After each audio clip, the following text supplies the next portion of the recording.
todavía no existía. Y después dijo cosas que mucho más controversiales, en esta creo que podemos estar de acuerdo todos, o por lo menos los que creemos que el peronismo es un espacio de movilización social único. Lo tenemos a Gustavo Vera, se cumplieron 24 años de la fundación de la Alameda, vimos el documental que nos mandaron y bueno, lo tenemos en línea. Gustavo, ¿cómo estás? Hola, ¿cómo estás? Buenas tardes. Bien, muy bien. Bueno, 24 años de la fundación de la Alameda, ¿sí? Contame, no sé, qué reflexión te merece, digo, tantos años de lucha, tantos años de estar presente en situaciones donde, bueno, es necesario estar presente, ¿sí? Creo que pasa un poco por ahí, ¿no? Es decir, estar presente cuando se necesita y, bueno, ustedes tienen mucho de eso, ¿sí? Han estado presentes siempre que fueron necesarios, siempre que fue necesario tenerlos, a eso me refería, ¿sí? Sí, mira, yo creo que estos 24 años han sido muy importantes porque no es simplemente haber perdurado en el tiempo, sino haber instalado en la agenda pública, sí, claro, y haber logrado políticas públicas que tienen que ver con la lucha contra todas las esclavitud. Bueno, la Alameda empezó a denunciar la trata laboral, la trata sexual, no había ni siquiera ley de trata. Claro. Es más, los prostíbulos estaban totalmente naturalizados, los talleres clandestinos también, la explotación infantil también. La Alameda desnaturalizó todas estas cuestiones, obligó de alguna manera a legislar, obligó a sacar ordenanzas, obligó a clausurar, obligó a rescatar, generó políticas públicas de abajo hacia arriba y también cuando ocupó lugares en la institucionalidad, sea en una banca legislativa o sea en la dirección del comité ejecutivo, desplegó políticas públicas que quedaron como un fuerte precedente a retomar una vez que termine este infierno de la motosierra. En el camino se rescataron miles y miles de víctimas, solamente cuando dijimos el comité 5.200, pero mucho antes ya habíamos sido de alguna manera responsables del rescate de otros miles de personas, sí, en talleres, en campos, en prostíbulos, el cierre de cientos y miles de lugares de esclavitud. Obviamente esto salpicó a complicidades políticas, policiales, judiciales, que van desde, qué sé yo, desde comisarios que hemos volteado hasta un juez de la Suprema que le contamos por seguro. Gustavo, la semana pasada creo que hablamos y vos hacías referencia a esto, nosotros en nuestra página lo subimos, durante el intercambio, se refiere a la charla que nosotros teníamos, vos hiciste referencia a la recurrencia con que las dependencias policiales del interior minimizan las denuncias por desaparición de menores, violando de forma sistemática los protocolos constitucionales de la Corte Interamericana de Derechos Humanos. Esto porque estábamos hablando del tema Agostina, resulta que hoy hay un nuevo caso en Córdoba. Hoy aplicando como corresponde el protocolo, sí, en la alerta Sofía, a los ciudadanos se la encontró rápido, es simple. Claro, bueno, por eso digo... o sea, hoy se movilizó todas las fuerzas federales, todos los medios de comunicación, toda la comunidad activa, las fuerzas provinciales y federales, y bueno, y esto genera que rápidamente encuentres a la persona desaparecida. No siempre es con final feliz, en este caso no, sí, sí.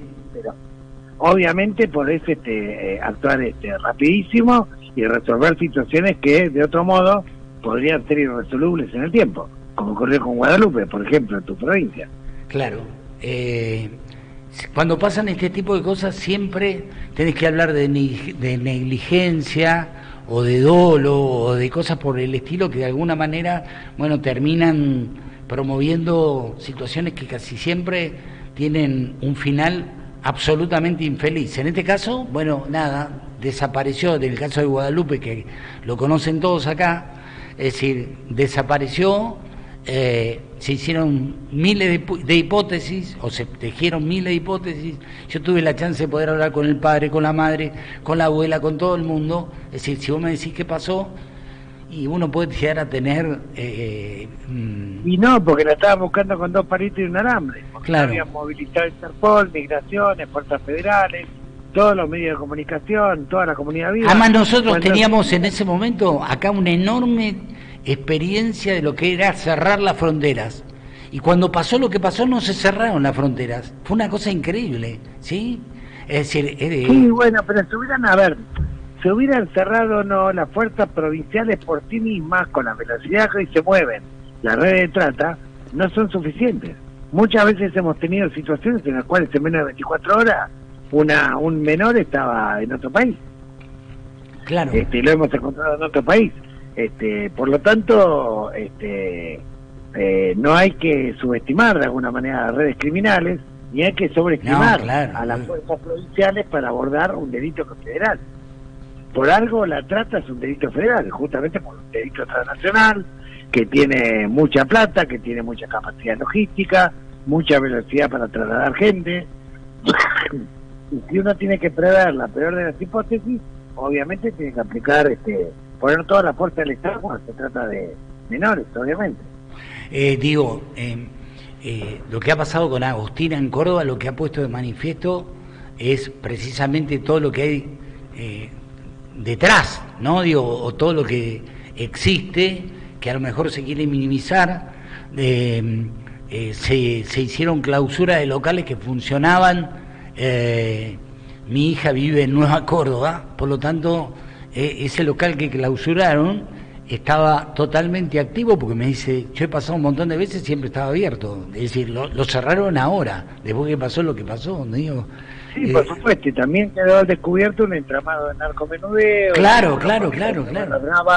Política y policía, y también justicia, ¿por qué no?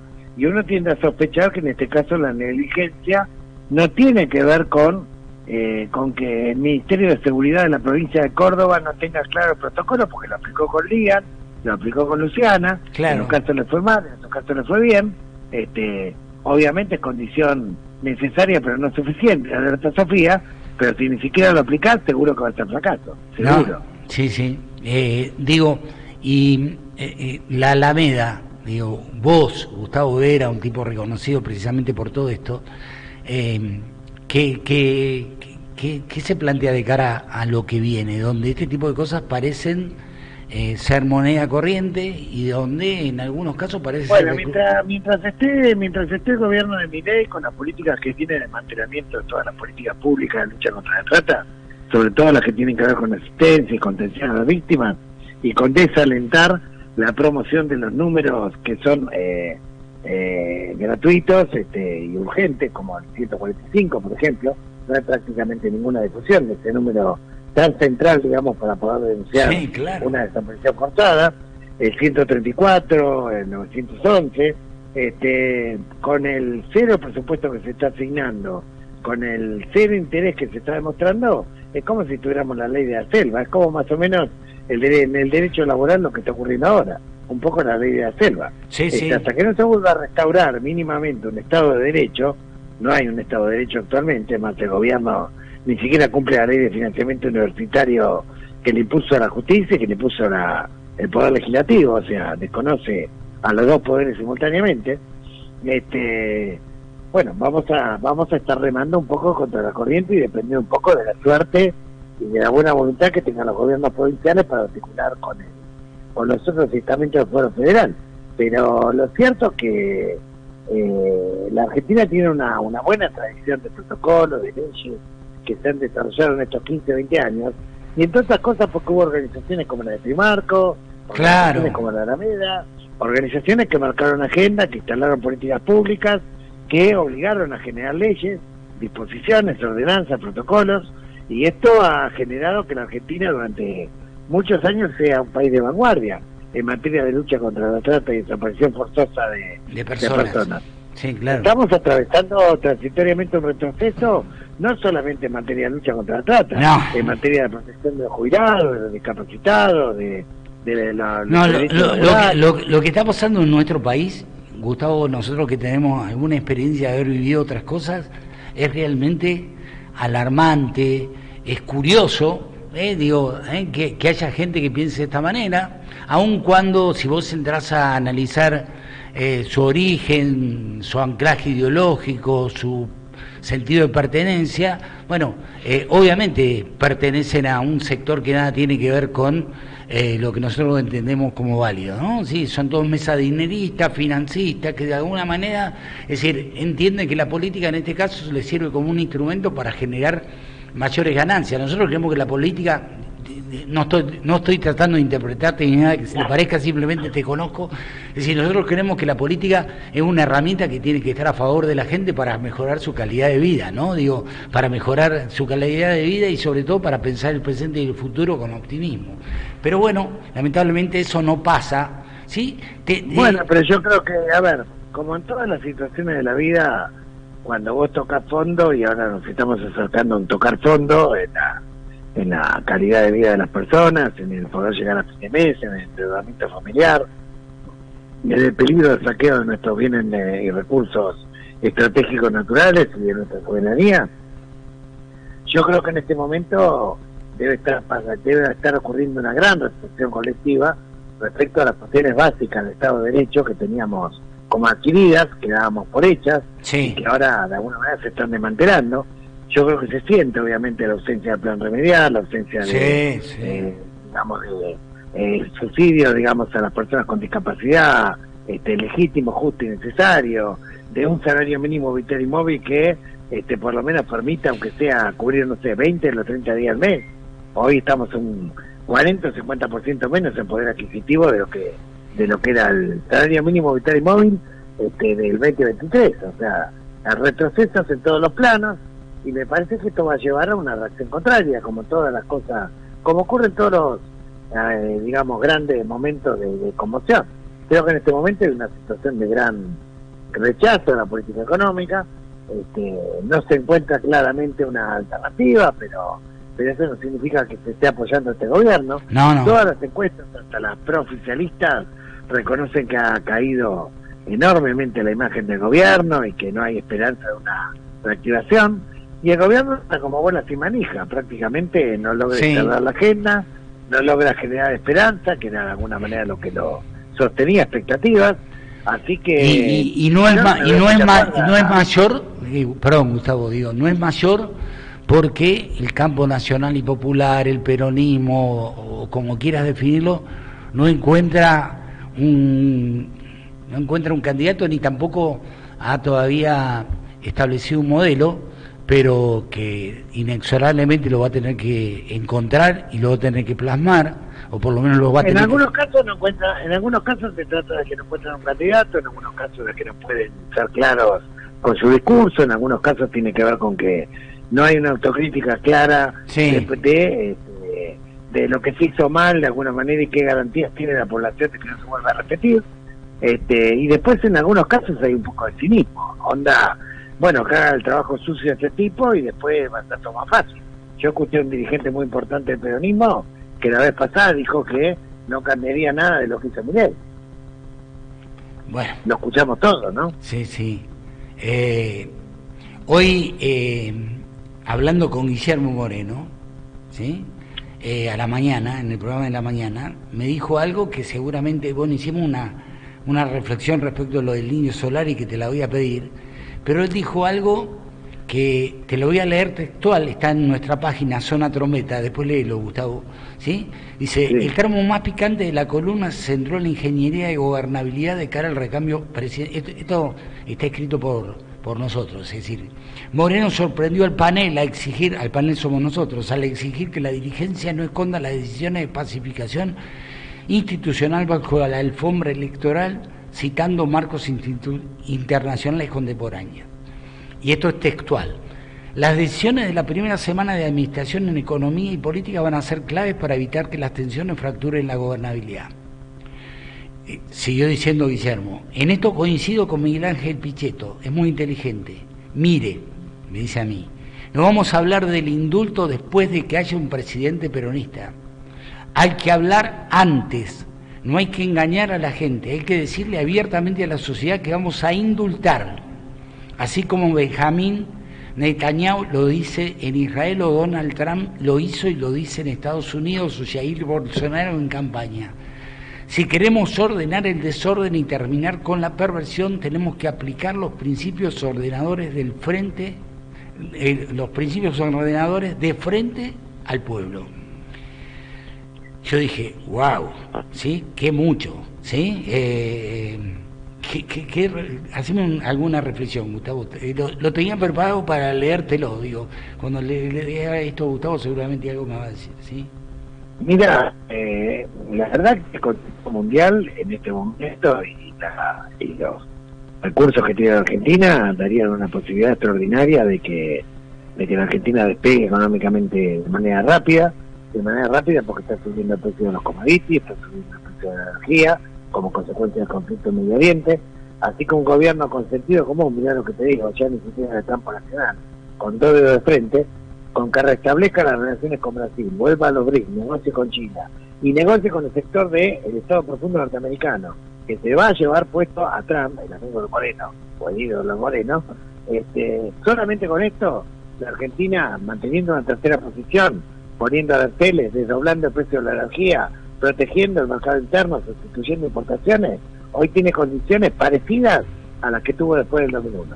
Hoy tiene condiciones internacionales que le permitirían evolucionar en función de los recursos con los que cuenta si tuviera un gobierno desarrollista con 3 o 4 principios básicos elementales.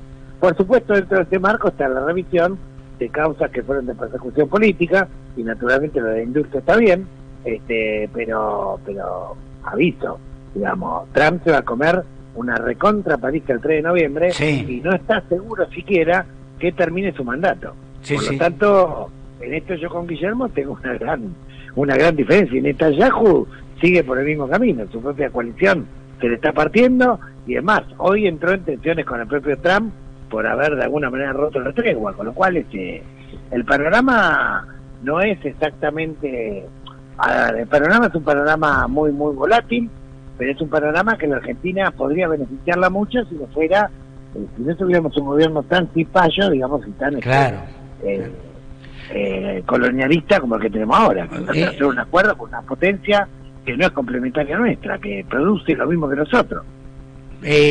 Gustavo, la última, haceme una reflexión respecto a lo del indio, digo, a la masividad de su despedida, ¿sí? Digo, el indio acertó donde el peronismo falló, ¿sí? Sí. O sea, el indio fue el poeta del subsuelo de la patria, ese subsuelo de la patria informal, o sea, ese trabajo, a ver, te lo voy a explicar sociológicamente. Dale. Entre 1945 y 1995, en la Argentina no existía el trabajo en negro. Sí. ¿Sí? Sí, sí. Toda la población económicamente activa, mal que bien, tenía aportes jubilatorios, tenía convenios, tenía salario, aún trabajando en una agencia de colocación. Sí. Tenían sus aportes, ¿correcto? Sí, sí, Se medía en esa época, en esos 50 años, se medía una crisis económica por la cantidad de semanas que uno tardaba en conseguir empleo. ¿Sí? Cuando era una semana, más o menos la economía andaba bien. Cuando eran 2 o 3 semanas ya empezaba a preocupar. A partir del 95-96 se empiezan a sentir los efectos de la política de la convertibilidad, la política que lleva adelante el menemismo, y empieza a existir un fenómeno que no existía hasta antes, o existía antes de 45, pero no desde el primer gobierno de Perón en adelante, que es la desocupación estructural, es decir, gente que queda fuera del sistema laboral, que no puede volver, no a la semana, no a las 3 semanas, no puede volver. Sí. Y por lo tanto tiene que inventarse algún laburo cuentapropista, algún laburo de supervivencia, o tiene que vivir de planes como esos planes trabajar que empezaron a aparecer en el 96, 97, 98 después de puebladas como las de Cutralcó y Mosconi. Llegamos al horror de tener 47% de población económicamente activa fuera del sistema en el 2001. Sí. Hoy tenemos el 45%. En el mejor momento de Néstor teníamos el 32%. Es decir, el peronismo no pudo resolver, mejor dicho, los gobiernos peronistas no pudieron resolver la reinclusión de las personas que estaban expulsadas del sistema dentro de un sistema de convenios colectivos de trabajo y de derecho laboral. ¿Sí? Sí. Ese sector es al que el peronismo, además, inclusive en la pandemia, cuando se hizo la estadística del IFE, vos recordarás que en la pandemia estaban los que cobraban un lucro, eran los trabajadores informales, al no ir a trabajar en la pandemia, recibían, digamos, un salario que aportaba el Estado. Sí, claro. Estaban los estatales que cobraban el salario, estaban los que cobraban la tarjeta alimentar, la facha, etcétera, y después había 9 millones de personas, esta fue la estadística, que estaban fuera del sistema y vivían de cuenta mismo.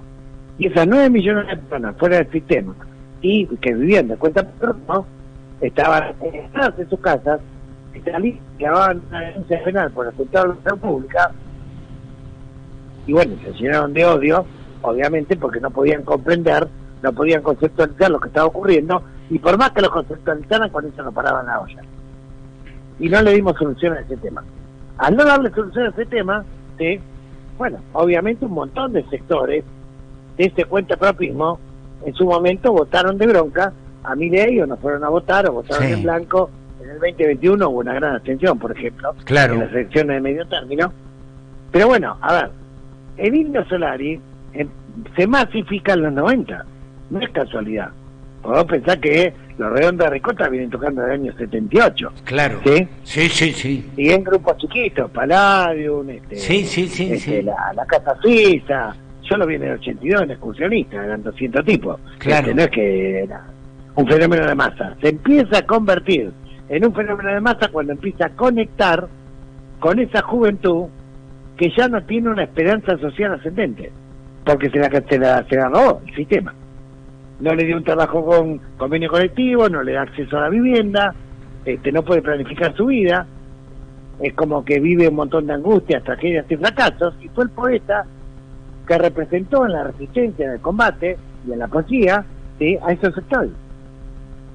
Es el que mejor representó a esos sectores. Después, obviamente, la hipermasificación genera un fenómeno gregario de moda, etcétera, etcétera. Pero si vos ves en qué sectores empezó a masificarse el Indio Solari, fue en esos sectores. Me encantó el análisis, la retrospectiva. Que son los sectores justamente a los que el peronismo no llegó. Claro. Que hicimos una campaña electoral revelando, sacamos el impuesto a la ganancia, sí, está bien, sacaste el impuesto a la ganancia, pero a la mitad de la gente.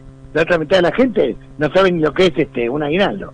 No sabe lo que es vacaciones. No sabe lo que es un aporte jubilatorio. Pues vos pensás, aquel que en el 95 se quedó sin laburo, tiene hijos que no tienen laburo, no hay cultura laboral, tiene nietos que no tienen laburo, vive de alguna manera de lo que puede ganar en el día. Por lo tanto, el otro día escuchaba a un dirigente peronista, no quiero dar nombre porque de vigilante, pero un dirigente peronista el otro día decía en televisión, lo que pasa es que se ha perdido la conciencia de clase.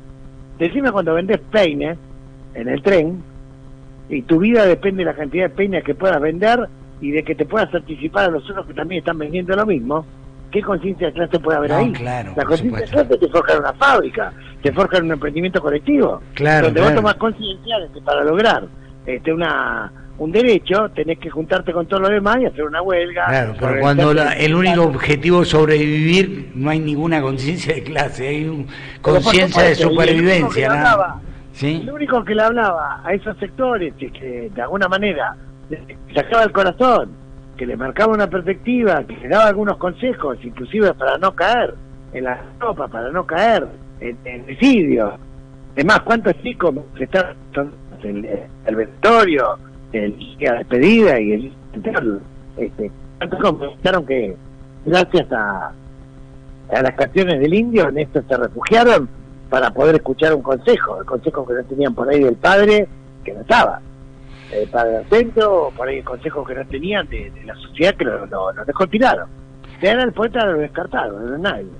Y bueno, yo creo que de ahí viene, del subsuelo de la patria viene el cimiento más fuerte, ¿no? Después, bueno, hay obviamente gente que después con la moda, digamos, porque también como fenómeno de la cumbia villera, los cuartetos, etcétera, que también va de abajo hacia arriba. ¿Se entiende? Sí, totalmente, y me encantó el análisis. Te mando un abrazo, Gustavo, gracias por atendernos siempre. Adiós. Bueno, interesante el análisis de Gustavo Vera.